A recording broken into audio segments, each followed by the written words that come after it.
বাজারে মনে 5 কেজি কিনবো, বাট আমি 5 কেজি কিনতে পারিনি।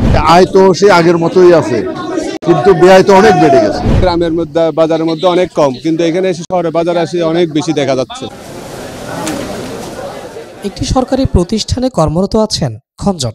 শুক্রবার সকালে বাজার করতে এসেছেন চট্টগ্রামের 2 নং গেট কর্ণফুলী বাজারে। বাজার ঘুরে শাকসবজি এবং মাছের দাম শুনে অনেকটা হতাশ এই ব্যক্তি। সবকিছুর দাম বাড়তি। সব লাল শাক আপনি দেখলেন, ওটা 20 টাকা ছিল, এটা আজকে 35 টাকা উনি চাইছে, ওইটার কাছ থেকে 30 টাকা দিয়ে নিলাম। আলু 100 টাকা কেজি, আর ওই যে নর্মাল এটা 60 টাকা, এটা আপনার 40 টাকা 30 টাকা ছিল। সবকিছুর দাম বাড়তি। কোরবানির ঈদের পর থেকে বাড়তে থাকে সবজি এবং মাছের বাজার। গেল সপ্তাহের তুলনায় অনেকটা বেড়েছে মাছ এবং সবজির দাম। এমন অবস্থায় পুরো বাজার ঘুরেও নিজেদের বাজেটের অনেক ঊর্ধ্বে চলে যাচ্ছে ক্রয় মূল্য। ভোক্তাদের আয়ের তুলনায় ব্যয়ের খাতায় যোগ হচ্ছে মোটা অঙ্কের টাকা। বাজার এমন প্রত্যেকটি পণ্যের দাম বাড়ায় নিজেদের ভোগান্তির কথা জানালেন সাধারণ মানুষ। বাজার করতে আসা আমার যে টাকা নিয়ে আসছি, বাট টাকার থেকে আমার বাড়তি কিনতে হচ্ছে। বাজারে মনে 5 কেজি কিনবো, বাট আমি 5 কেজি কিনতে পারিনি, কিন্তু মনে 4.5 কেজি 4 কেজি কিনতেছি। কারণ কি দাম সবজির দাম বাড়তি। যেখানে আসি সেখান থেকে যদি কৃষিতে ঝাঁপাই পড়ি, তাহলে আমাদের মনে হয় সব দিক দিয়ে আমরা ভালো খাবো, দাম কম। ইচ্ছা মতো দাম নেয়। আমি দেখলাম যে গ্রামের মধ্যে বাজারের মধ্যে অনেক কম, কিন্তু এখানে এসে শহরে বাজারে এসে অনেক বেশি দেখা যাচ্ছে। করলা কিনছি 100 টাকা করে।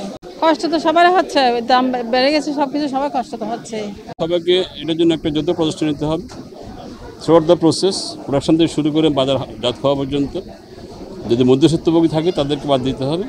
কৃষক ন্যায্য মূল্য পাবে, এর উপরে ভোক্তারা ন্যায্য মূল্যে যারা ক্রয় করতে পারে, এই ব্যবস্থাটা করতে হবে। বাচ্চারা খেতে যাচ্ছে, ওইটা খাবে, সব কিছুর যেরকম বাজার, সবজির বাজার অনেক বেশি, সে তুলনায় আয়টা সেরভাবে হচ্ছে না। যেমন আমার হাজব্যান্ড একজন চাকরিজীবী, ওনার সে স্যালারি অনুযায়ী মেটানো যাচ্ছে না, গড় ভাড়া সব কিছু মিলাই।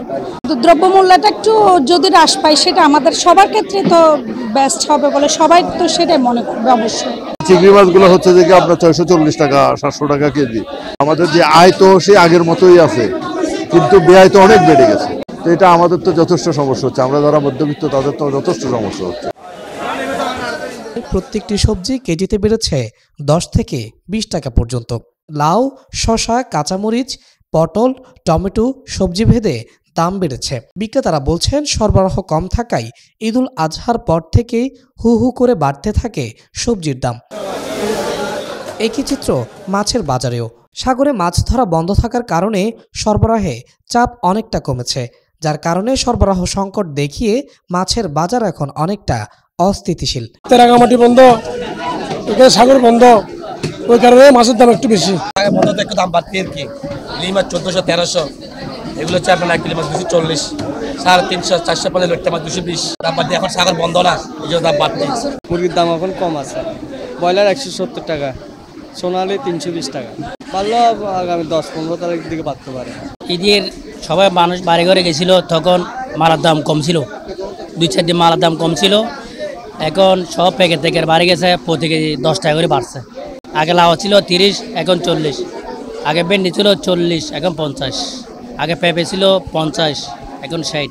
সিসিঙ্গা 40 টাকা, পটল 40 টাকা, ভেন্ডি 50 টাকা, ঝিঙ্গা 60 টাকা, কাঁকরোল 70 টাকা, তারপরে বাঁধাকপি 50 টাকা। কোরবানির পরে তো মাল কমাচ্ছিল, 30 টাকা, এখন দাম একটু বাড়তে।